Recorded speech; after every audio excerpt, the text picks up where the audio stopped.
Hi guys, welcome back to my YouTube channel. iOS 26 එක මම අද iPhone 13 එකට දාලා ටෙස්ට් කරලා බලන්න හදන්නේ. iPhone 13 එකට කලින් අප්ඩේට්ස් වලින් බග්ස් ආපු හන්ද ගොඩක් අය බය වෙලා තියෙනවා මේ අප්ඩේට් එක දෙන්න. වැඩි කතා නැතුව අපි අප්ඩේට් එක දීලා බලමු. ඔයාලට iPhone settings වල general ඇතුළට ගියොත් ඒකේ තියෙනවා software update කියලා එකක්. ඒකට ගියාට පස්සේ මේ වගේ check into update කියලා load වෙනවා ටික වෙලා. ඔයාගේ phone එක iOS 26 support කරනවා නම් අනිවාර්යයෙන්ම මෙතනින් update එක එනවා. ඔන්න iOS 26 update එක officially මගේ phone එකට දැන් ඇවිල්ලා තියෙන්නේ. ඔයාලට පේනවා මගේ ෆෝන් එකේ මොඩල් එක iPhone 13. මම මෙතනින් update now කියන එක ටැප් කරනවා. ඊට පස්සේ මෙතන ඔයාගේ ෆෝන් එකේ තියෙන password එක දෙන්න ඕනේ. ඊට පස්සේ යාලා terms and condition ටිකක් කියනවා. අපි මේ ටිකට agree දුන්නාට පස්සේ continue කරන්න ඕනේ.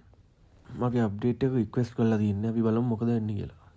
මෙන්න මේ විදිහට තමයි මගේ 13 එකට iOS 26 එක update මේ මම update එක අතකතුව ගත්ත screenshots වගේ.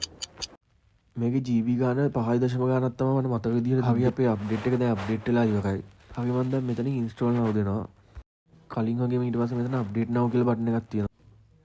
ඊට පස්සේ මෙතනින් අපේ ෆෝන් එකේ ලොක් එක ආයි ගහන්න. මම නම් මෙතන අප්ඩේට් tonight කියන එක තමයි දුන්නේ. එහෙනම් හෙට උදේට බලමු මොකද වෙලා තියෙන්නේ කියලා. ආගේ මගේ ෆෝන් එකට iOS 26 එක දැන් අප්ඩේට් වෙලා තියෙන්නේ. අලුත්ම liquid glass display එක මේ විදිහට තමයි පෙන්වන්නේ.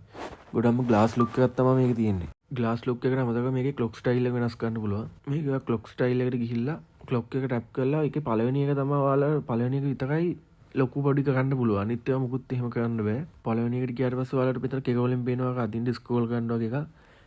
ඒ ලොක් ස්ටයිල් එක විතරයි ලොකු පොඩි කරන්න පුළුවන්. අනිත් ඒවා ලොකු පොඩි කරන්න බෑ. settings ඇතුළට ගියොත් ඔයාලට වෙනවා මගේ iPhone 13 එක මේ විදිහ iOS 26 අප්ඩේට් එක කම්ප්ලීට් කරලා තියෙන්නේ කියලා. ෆෝන් එක අප්ඩේට් කරපු ගමන් පොඩ්ඩක් හීට් වෙනවා වැඩි වගේ තේරෙනවා. ඒක ටික වෙලාවක් යද්දි මට නම් හරියනවා. ඊළඟට මේකේ කැමරා එකේ ඩිස්ප්ලේ එක සම්පූර්ණයෙන්ම වෙනස් වෙලා තියෙනවා. ඔයාලට පේනවා වගේ ඔක්කොම නිකන් ග්ලාස් ටයිප් එකට තමයි තියෙන්නේ. settings ඒවා ටික ඔක්කොම වෙනස් වෙලා තියෙනවා. අපි දැන් බලමු කෝල් එකක් ගද්දි ස්ක්‍රීන් එක කොයි වගේද කියලා. මෙතන අපි wrong number එකට ඒකත් මේ වගේ transparent glass look එකක් තමයි මේකේ තියෙන්නේ. ඊට අමතරව Apple iOS 26 වලට මේකට wallpaper එකක් දීලා තියෙනවා. මේ තියෙන්නේ wallpaper එක.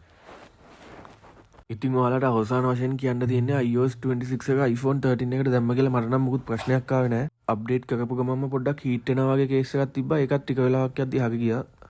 ඉතින් ඔයාලටත් අප්ඩේට් කරලා බලන්න පුළුවන් බය වෙන්න කිසි දෙයක් නැහැ. ඔයාලට මගේ වීඩියෝ එක වැදගත් වුණා නම් channel එක subscribe කරන්න කියලා ආදරයෙන් මතක් කරනවා. ඊළඟ වීඩියෝ එකෙන් හමු වෙනකන් අදට ගිහින් එන්න.